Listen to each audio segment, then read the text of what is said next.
রহমান রহিম।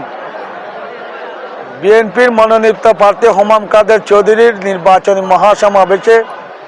যারা অংশগ্রহণ করেছেন, বিশেষ করে আমাদের রাজানগর ইউনিয়ন, ইসলামপুর ইউনিয়ন, দক্ষিণ রাজানগর ইউনিয়ন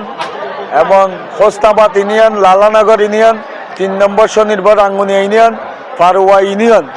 এবং মরিয়মনগর, চন্দ্রগুনা, কোদালা, সরববাটা, শিলক, ফদুয়া,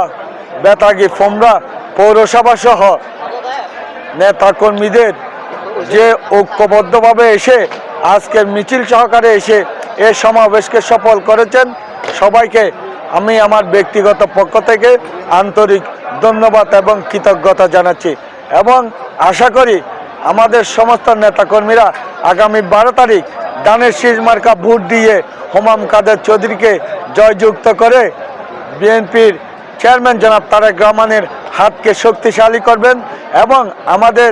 আজকের এই সমাবেশকে সফল করার জন্য আমাদের সিনিয়র অনেক নেতৃবৃন্দদেরকে নামও বলতে পারি নাই, বক্তব্য দিতে পারি নাই, সেজন্য আমরা আন্তরিকভাবে দুঃখ প্রকাশ করছি যাতে এই সময় বড় মহাসমাবেশে অনেক ভুলভ্রান্তি হয়। দীর্ঘ 17 বছর পর আমরা রাজনৈতিক ময়দানে ফিরে এসেছি, আমাদের অনেক ভুলভ্রান্তি হয়েছে। সে ভুলভ্রান্তির জন্য আমি নিজে ক্ষমা প্রার্থী এবং সবার কাছে আন্তরিক দুঃখ প্রকাশ করছি এবং সমস্ত নেতাকর্মীদেরকে আন্তরিক কৃতজ্ঞতা এবং ধন্যবাদ জানাচ্ছি।